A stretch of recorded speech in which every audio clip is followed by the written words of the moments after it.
let's see what's happening. So it's July 9th.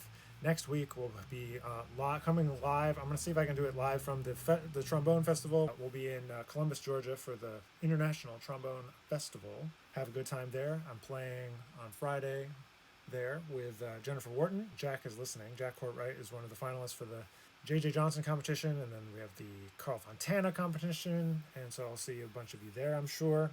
And for Thursday night, I'm hosting the jam session, playing some tunes, and then on Friday we'll have those jazz competitions and Jennifer Wharton's recital, and then I'm giving 2 clinics on Saturday. We'll be giving a warm-up clinic and a improvisation clinic, so we're going to talk about those 2 things. But hopefully we'll have some announcements to make about Jazz Trombone Day. I have my Jazz Trombone Day t-shirt on today, so hopefully we'll have some announcements about that happening in UNT in November.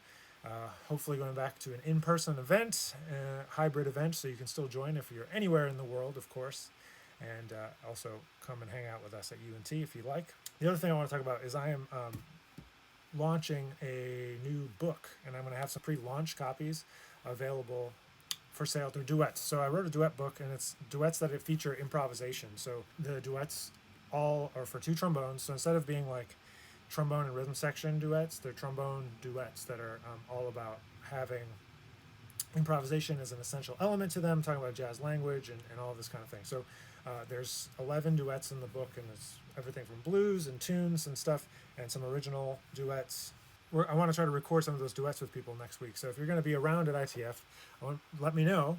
And I want to get together and play some of those duets and record some of them to launch on the YouTube channel and all the different kinds of things like that. So if you're going to be around, definitely say hello, say what's up, and send me a message so we can find a time and let's play some duets. Will you take your band on tour again? Yes, we're booking some dates right now. Where should we go? We just rebooked some stuff. We're kind of working on the Northeast right now, so we're doing that, working on some stuff internationally for next year. But things are coming back. We're gonna get the band back on the road. We got dates to reschedule in Nashville, still in the Southeast, Chicago. Where do you like to see? Should we go back to the Showcase or somewhere else? I saw some people like Constellation. Is that what it is? So we'll try to get back to Chicago. So we're gonna try to do the cast of characters music, but also working on some new music for some upcoming projects that I can't really speak about. But do you have a hard time not deep diving into someone, listening to only one album, transcribing only one solo? No, I just decide what I want to do, whatever that might be, and then I just do that.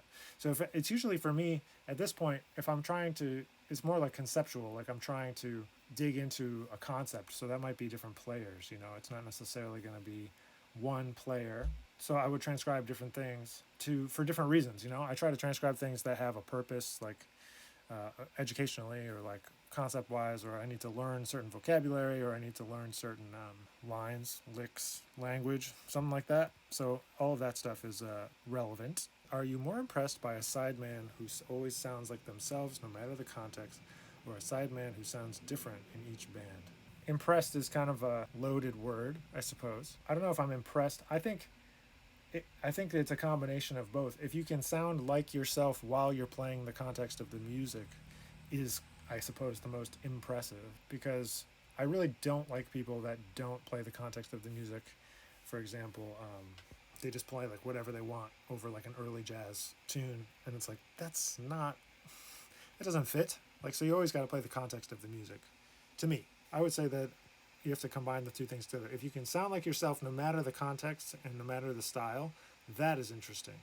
Like, can you still keep your vibe and keep your language so clear that you can be identified via your sound and language, feel, all that stuff. Oh, so Kevin has a question around the get ready routine. So I've been posting throughout the month here. I've been trying to do it every day. It's not necessarily like only a warm-up routine, the Get Ready. The Get Ready is a book that I published 2 years ago now. It came out at the ITF 2 years ago. It's like, if you do it all back to back to back, it takes like 17 and a half minutes or something. So it's like a 20-minute warm-up.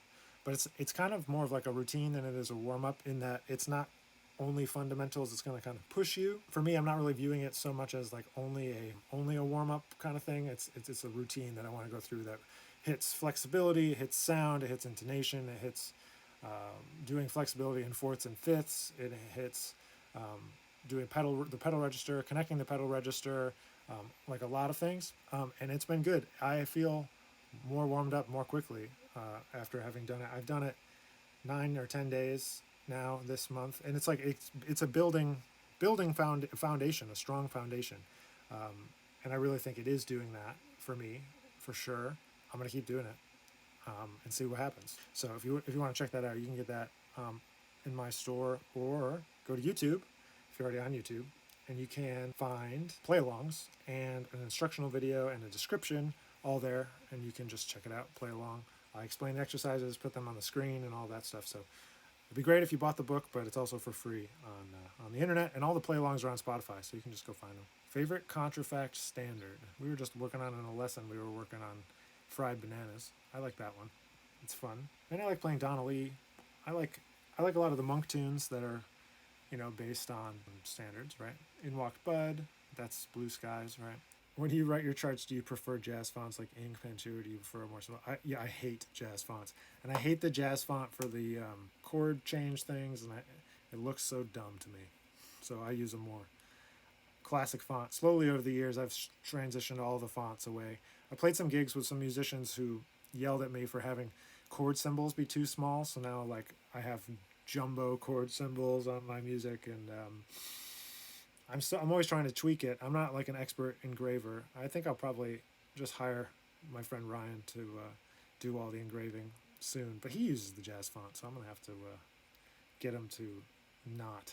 It's like Comic Sans, Would you ever make a music video to promote a single or an album? Yes, I've been thinking about more ways to do that.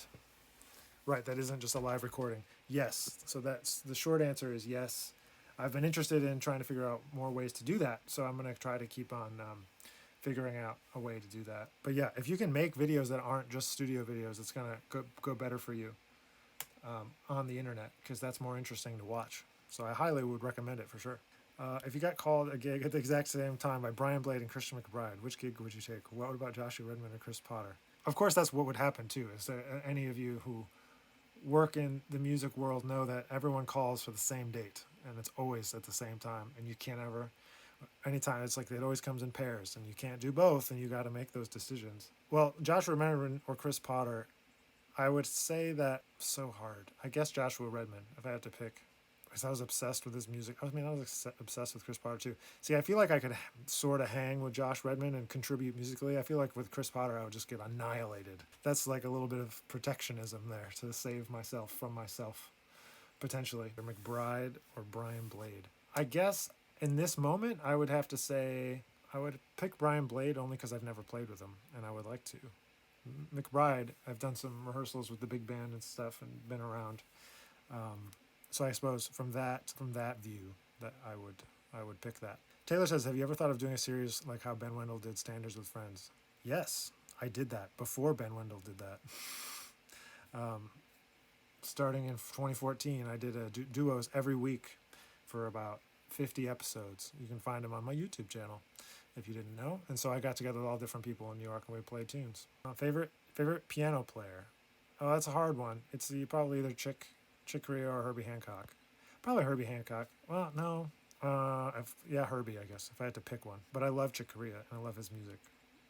I've done projects of both of their music. That's another thing that's on YouTube if you want to check it out. I did a project of most of Now He Sings, Now He Sobs, and I did a project of most of Speak Like a Child, those two records.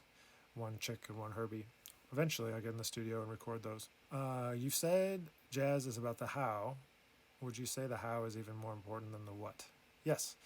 How you play the notes is more important than what notes you play, because it has to feel like jazz, has to swing, like all of those things, like if it doesn't have the right feeling, it's not going to feel like jazz. Because if I play Confirmation, but I play it totally straight, like it's a classical etude, it doesn't sound like it anymore. It doesn't sound like jazz anymore. So yeah, the how is always more important than the what.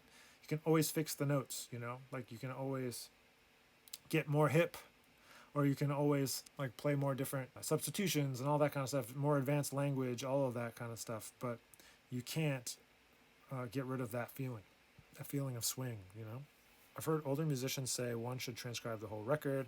Others say learn solos from as many different records. Others say stay focused on one artist. Do you have a stance, and if so, why? I think you have to do different things at different times. I think it's important to know whole records that you like.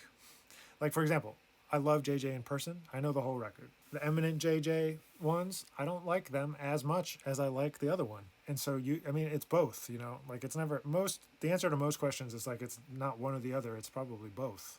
If you like the whole record, then transcribe the whole record. But if you don't, if you like some of the tunes, there's like, we were talking about this maybe last week or 2 weeks ago.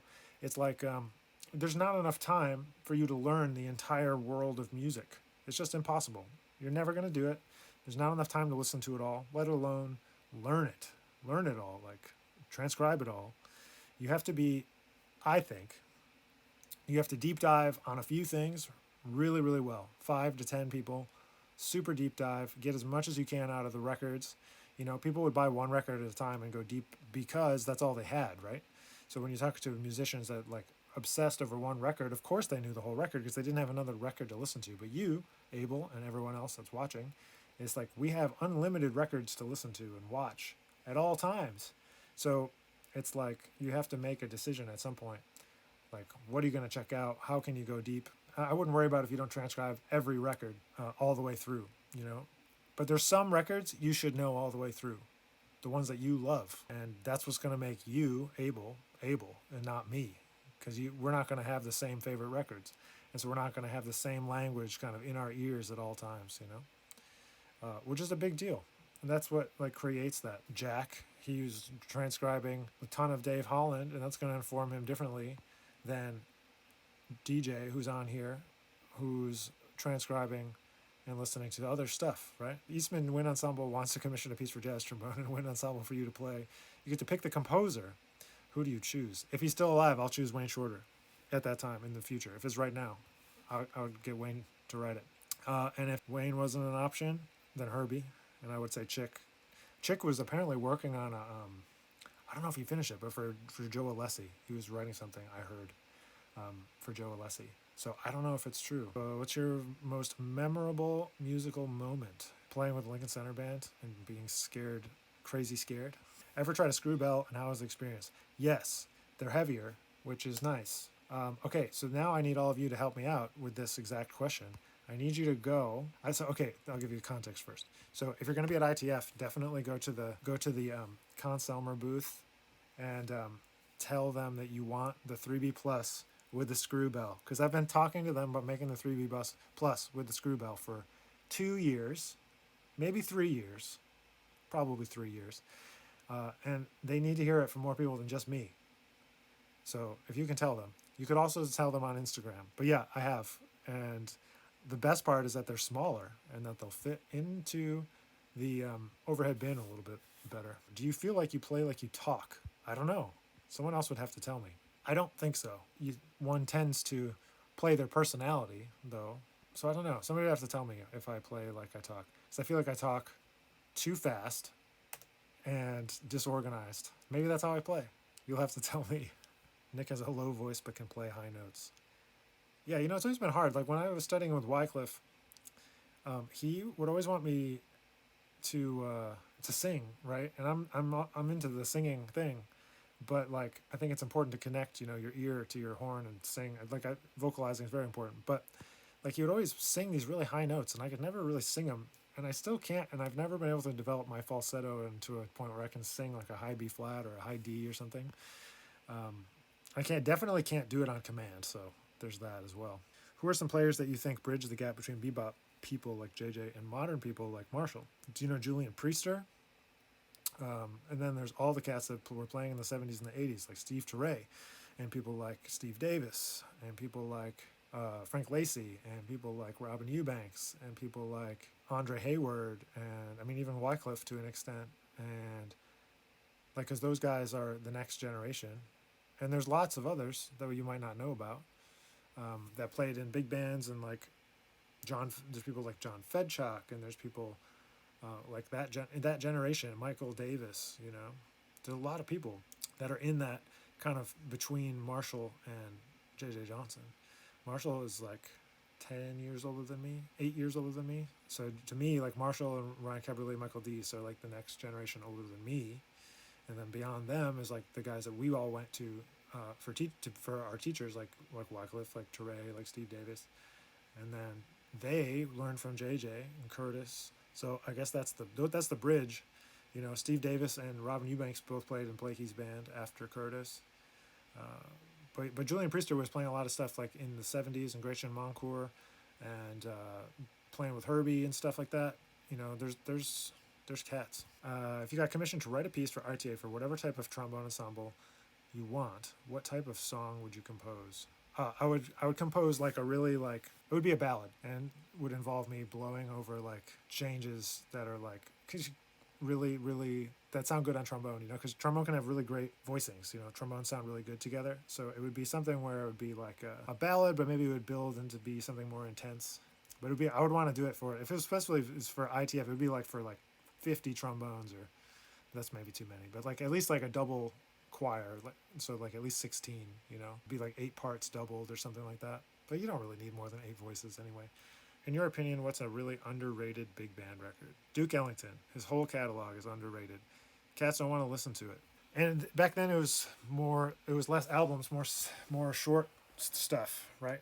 But I think that his suites are underrated. I like the Far East Suite. I like the New Orleans Suite. Such Sweet Thunder Suite. And I just think in general that people don't listen to it enough, because he spans the entire history from early jazz to the 70s, and not the entire jazz history, but he was part of all of those changes from early jazz and the Cotton Club vibe to today. You know, everything from that he wrote in the 60s and 70s sounds like it could have been written today, in my opinion. And he wrote for people and featured people, which is an amazing thing to do, and not just write for trombone in general and stuff like that. So that's just stuff that I really think is important.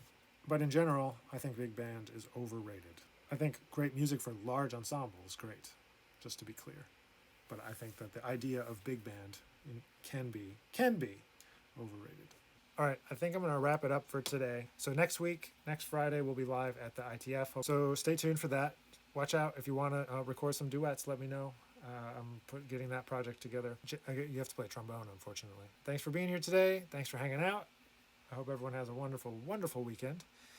And yeah, we'll catch you all real soon.